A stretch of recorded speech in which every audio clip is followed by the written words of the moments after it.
Dracula کے متعلق سوچنے پر آپ کے ذہن میں پہلی چیز کیا آتی ہے؟ یقیناً ایک خون چوسنے والا ویمپائر جسے آپ نے موویز میں دیکھا۔ چلے میں اس کے متعلق آپ کو حیران کر دینے والی کچھ باتیں بتاتا ہوں۔ حقیقت میں ڈریکولا ایک بہت خون خوار اور خون کا پیاسا شخص تھا جس نے محمد فاتح کے خلاف جنگ لڑی اور مر گیا۔ ناقابل یقین ہے نا، لیکن یہی سچ ہے۔ ڈریکولا کا اصل نام ولیڈ تھا، لیکن بعد میں وہ ڈریکولا کے نام سے مشہور ہوا۔ اس کا باپ ڈریکول تھا۔ اس نے ولاکیا پر حکمرانی کی تھی جو جدید رومانیہ کے جنوب میں ہے۔ مراد دوئم نے یورپ کی فتح کے لیے مہم کا آغاز کیا۔ ولاکیا کی ریاست کو مجبوراً امن سے رہنا پڑا کیونکہ اس میں عثمانیوں سے مقابلے کی زیادہ طاقت نہیں تھی۔ اس کے ساتھ ساتھ حکمران کے 2 بیٹوں کو بھی سلطنت عثمانیہ کے حوالے کر دیا تھا۔ دونوں بچوں کو تعلیم حاصل کرنے کے لیے ایڈر نے بھیجا گیا۔ ان میں سے ایک بچہ ولیڈ اور دوسرا راڈو تھا۔ ولیڈ کو ہم ڈریکولا کے نام سے جانتے ہیں۔ اس کے باپ کا نک نیم ڈریکول تھا۔ رومانی زبان میں اس کا مطلب ہے شیطان۔ ولیڈ کے نک نیم ڈریکولا کا مطلب ہے ڈریکول کا بیٹا، دوسرے الفاظ میں شیطان کا بیٹا۔ تو دونوں بھائی ایڈر شہر میں پہنچے۔ یہاں انہوں نے ولیڈ کو اسپیشل ایجوکیشن پروگرام میں داخل کیا۔ مراد اول رومانی بچے کو بہترین تعلیم دینا چاہتا تھا، لہٰذا اس نے اسے شہزادہ محمد کے ساتھ اسکول میں داخل کیا۔ شہزادہ محمد نے اپنے رومانی دوست کے ساتھ سخت ٹریننگ کے کئی سال گزارے۔ ان دونوں کو غیر ملکی زبانیں، تلوار بازی، گھڑ سواری اور حکومت کی باریکیاں ممتاز ترین انسٹرکٹرز نے سکھائیں، اور ان سالوں میں دونوں رومانی بھائیوں نے اسلام کے بارے میں جانا۔ چنانچہ ڈریکولا کے بھائی راڈو نے اسلام قبول کرنے کا فیصلہ کیا۔ اس نے قرآن حفظ کیا اور اسلام کے متعلق مزید جاننے کا فیصلہ کیا۔ اگرچہ ولیڈ نے بھی قرآن کا معائنہ کیا لیکن وہ مسلمان نہیں ہوا۔ ضروری ٹریننگ حاصل کرنے کے بعد ولیڈ اپنے آبائی وطن واپس آ گیا، لیکن راڈو نے وہیں رکنے کا فیصلہ کیا۔ اس دوران دونوں بھائیوں کی فیملی کو قاتلوں نے ختم کر دیا تھا اور ڈریکولا اکیلا وارث تھا۔ اس نے عثمانی سلطان سے وفاداری کا وعدہ کیا اور آگے چل کر اپنے ملک کا حکمران بنا۔ اس دوران محمد فاتح بھی عثمانی سلطان بنا اور استنبول کو فتح کر لیا۔ ڈریکولا نے اپنے باپ کی جگہ لی۔ اس میں انتقام کی آگ بھڑک اٹھی تھی۔ اس کا پہلا حکم یہ تھا کہ جو بھی اس کے والدین کے قتل میں ملوث ہو سکتا ہے اسے قتل کیا جائے۔ وقت گزرتا رہا۔ شروع میں ہر چیز ٹھیک چل رہی تھی، لیکن پھر ڈریکولا نے سلطنت عثمانیہ کو ٹیکسز کی ادائیگی روکنا شروع کر دی اور پھر وعدوں کی خلاف ورزی بھی کرنے لگا۔ آخر کار اس نے زیادہ کھلم کھلا طور پر سلطنت عثمانیہ کے خلاف بغاوت کرنے کا فیصلہ کیا۔ ڈریکولا ایک ظالم شخص بن چکا تھا اور اس نے ایک ایک خطے میں عثمانی سپاہیوں کو قتل کرنا شروع کر دیا، اور جو بھی اس کی مخالفت کرتا اسے چیر کر کھمبے پر ٹانگ دیتا۔ ولاکیا اور ملداویہ میں ڈریکولا کی ظالمانہ حکمرانی میں خون کی ہولی کھیلی جانے لگی۔ اس کی ایک مثال یہ ہے، ایک دن ڈریکولا نے محسوس کیا کہ اس کے ملک میں بہت سے غریب لوگ ہیں، چنانچہ اس نے انہیں شام کے کھانے کی دعوت دی۔ ڈریکولا نے ان سب لوگوں کو ان کی دلی خواہشات کے مطابق کھانا کھلایا اور پھر ان سے پوچھا، میں آپ کی اور کیا مدد کر سکتا ہوں؟ کیا آپ لوگ غربت کے اس درد سے چھٹکارا پانا نہیں چاہیں گے؟ ڈریکولا کی اس بات کو سنتے ہی ان سب نے فوراً ہاں کہا۔ یہ سنتے ہی ڈریکولا نے دروازوں اور کھڑکیوں کو بند کیا اور بے بس لوگوں سے بھرے گھر کو آگ لگا دی۔ جب یہ خبر محمد فاتح تک پہنچی تو اس نے معاملات کا پتہ لگانے کے لیے اپنے ایمبیسڈرز بھیجے۔ انہوں نے ڈریکولا کو ٹیکسز ادا کرنے اور حکومت سے غداری نہ کرنے کا کہا۔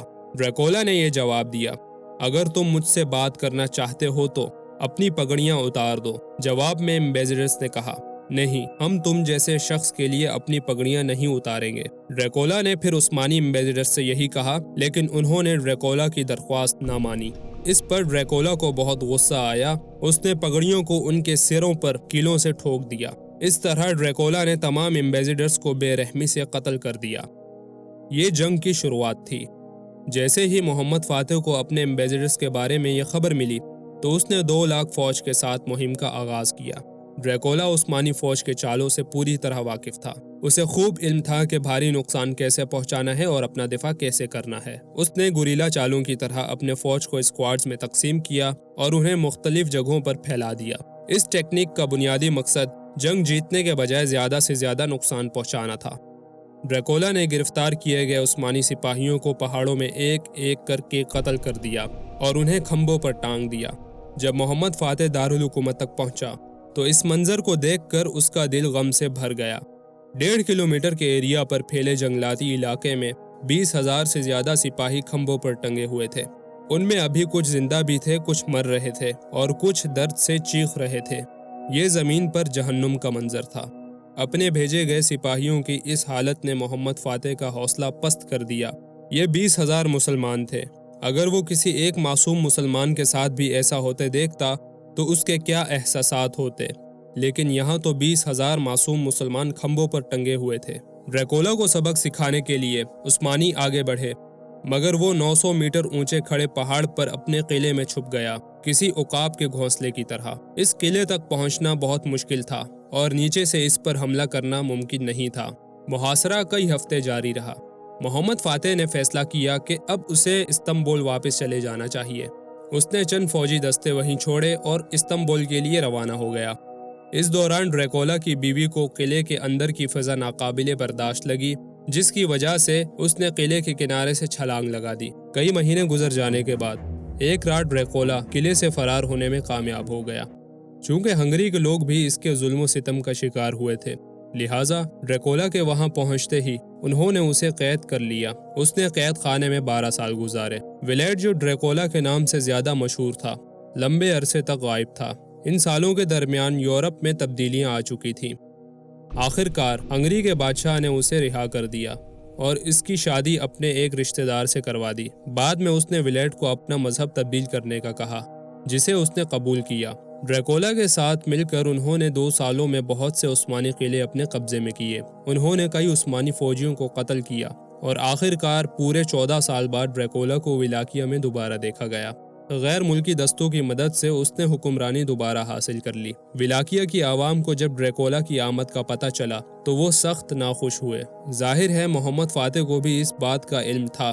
محمد فاتح نے سلطنت عثمانیہ کی طرف سے ڈریکولا کے بھائی راڈو کو بھیجا تاکہ وہ ڈریکولا کو خبردار کرے اور خود کو ریاست کے حوالے کرے، لیکن راڈو کوئی بھی نتیجہ حاصل کرنے میں ناکام رہا۔ اس پر سلطنت عثمانیہ نے ولاکیہ میں اپنے سپاہیوں کو جمع کیا اور آخر کار عثمانی سپاہیوں نے ٹرانسلوینیا کے جنگلوں میں ڈریکولا کو پکڑ لیا۔ یہ خیال کیا جاتا ہے کہ ڈریکولا کو وہاں قتل کر دیا تھا۔ یہ بھی کہا جاتا ہے کہ اس جنگ کے دوران اسے اس کے اپنے عوام نے قتل کر دیا تھا۔ ڈریکولا، جس نے اپنی حکومت میں ایسے خوفناک کام کیے جنہیں کرنے میں کوئی دوسرا سوچ بھی نہیں سکتا، قتل عام کرنے اور خون کا پیاسا ہونے کے باعث ایک خون چوسنے والا ویمپائر کے طور پر افسانوی کردار بنا۔ اسے بہت سی موویز کا موضوع بنایا جا چکا ہے۔ ان موویز کی بنیاد بننے والا دور لا علمی اور بھول بھلائیوں میں کھو چکا ہے۔ تاریخ میں بہت سے غیر معمولی واقعات ہوئے ہیں اور یہ ان میں سے ایک ہے۔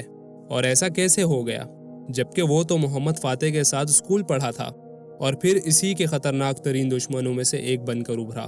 کیا ظلم و ستم، قتل عام اور سفاکیت سے کسی کو واقعی خوشی ملتی ہے؟